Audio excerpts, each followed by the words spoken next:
Hours ನೆಂದಿರೋದನ್ನ ಮಿಕ್ಸಿಗೆ ಹಾಕಿ ಇವಾಗ ಇದಕ್ಕೆ ಸ್ವಲ್ಪ ನೀರು ಸೇರಿಸ್ತಾ ಇದ್ದೀನಿ.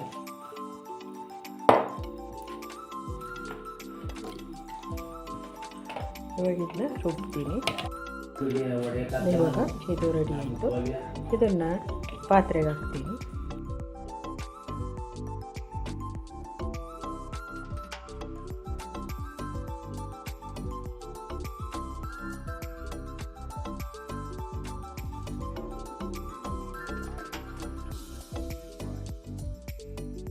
ಇವಾಗ ರುಬ್ಬಿ ಆಯಿತು. ನಾನಿವಾಗ ಉಪ್ಪು ಸೇರಿಸ್ತಾ ಇದ್ದೀನಿ.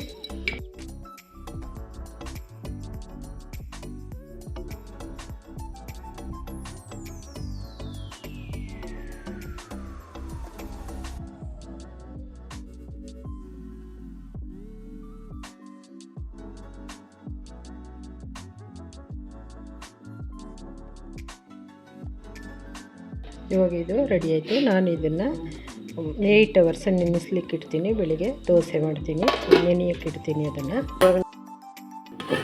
ನೋಡಿ ಇವಾಗ ರೆಡಿ ಆಯ್ತು. ಇದು ಇಡ್ಲಿಗೆ ಎಷ್ಟು ಚೆನ್ನಾಗಿ ನೋಡಿ ಉಬ್ಬಿ ಬಂದಿದೆ. ನಾನು ಇದಕ್ಕೆ ಸೋಡಾನೂ ಹಾಕಿಲ್ಲ, ಏನೂ ಹಾಕಿಲ್ಲ.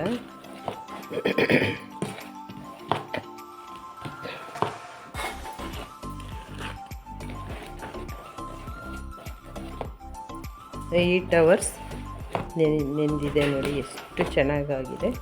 ಇವಾಗ ನಾನು ಇಡ್ಲಿ ಮಾಡ್ತೀನಿ.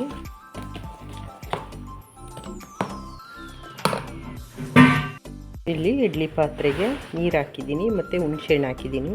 ಹುಣಸೆಹಣ್ಣು ಹಿಂಗೆ ಹಾಕೋದ್ರಿಂದ ಇಡ್ಲಿ ಇದು ನೀರಿನ ಕರೆ ಹಿಡಿಯೋಲ್ಲ, ಅದಕ್ಕೋಸ್ಕರ ನೀರು ಹಾಕಿ ಇಟ್ಟಿದ್ದೀನಿ.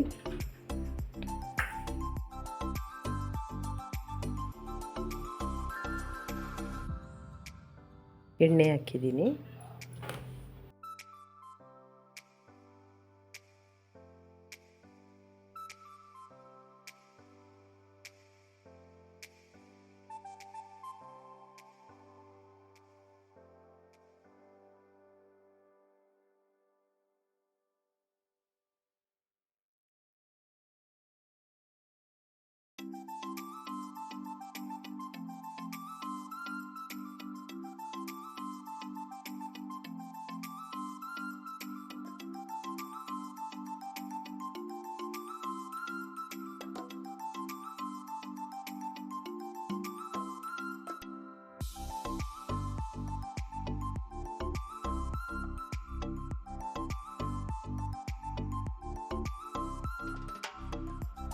ಇವಾಗಿದು ರೆಡಿ ಆಯಿತು.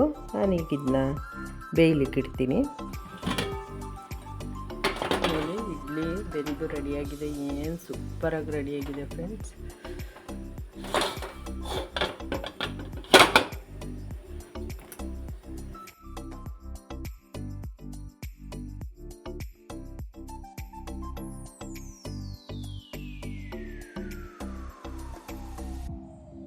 ಇವಾಗ ಚಟ್ನಿ ಮಾಡ್ತಾಯಿದ್ದೀನಿ. ಅದಕ್ಕೆ ಸಾಂಬಾರು ಸೊಪ್ಪು ಹಾಕ್ತಾಯಿದ್ದೀನಿ,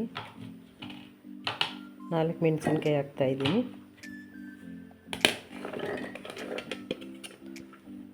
ಅರ್ಧ ಹೋಳು ತೆಂಗಿನಕಾಯಿ ಪೀಸ್ ಸೇರಿಸ್ತಾಯಿದ್ದೀನಿ, 1/4 ಬೌಲು ಹುರ್ಗಡ್ಲೆ ಸೇರಿಸ್ತಾಯಿದ್ದೀನಿ,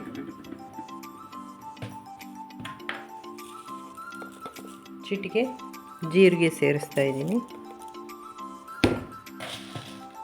1 ಚಿಟಿಕೆಯಷ್ಟು ಮೆಣಸು ಹಾಕ್ತಾಯಿದ್ದೀನಿ. ರುಚಿಗೆ ತಕ್ಕಷ್ಟು ಉಪ್ಪು,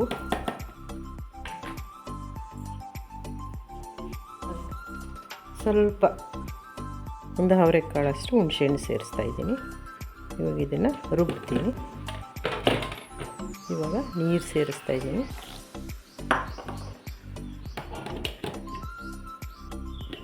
ಇವಾಗ ರೆಡಿ ಆಯಿತು ಚಟ್ನಿ. ಫ್ರೆಂಡ್ಸ್ ಇಡ್ಲಿ ಚಟ್ನಿ ನೋಡಿ ಏನು ಸೂಪರಾಗಿ ರೆಡಿಯಾಗಿದೆ ಫ್ರೆಂಡ್ಸ್, ಮತ್ತು ಆರೋಗ್ಯಕರ. ಒಂದು ಸರಿ ಮಾಡಿ ಟೇಸ್ಟ್ ನೋಡಿ. ಹಾಗೆ ಫ್ರೆಂಡ್ಸ್ ನೋಡಿ ಎಷ್ಟು ಸ್ಮೂತಾಗಿದೆ ಅಂದರೆ ಇಡ್ಲಿ ಎಂಥ ಎಳೆ ಮಕ್ಕಳಿಗೂ ತಿನ್ನಿಸ್ಬೋದು, ಅಂಥ ಸ್ಮೂತಾಗಿ ಚೆನ್ನಾಗಿರುತ್ತೆ. ಹಾಗೆ ಫ್ರೆಂಡ್ಸ್, ಲೈಕ್ ಮಾಡಿ, ಶೇರ್ ಮಾಡಿ, ಕಮೆಂಟ್ಸ್ ಮಾಡಿ, ಸಪೋರ್ಟ್ ಮಾಡಿ, ಸಬ್ಸ್ಕ್ರೈಬ್ ಮಾಡಿ ಫ್ರೆಂಡ್ಸ್.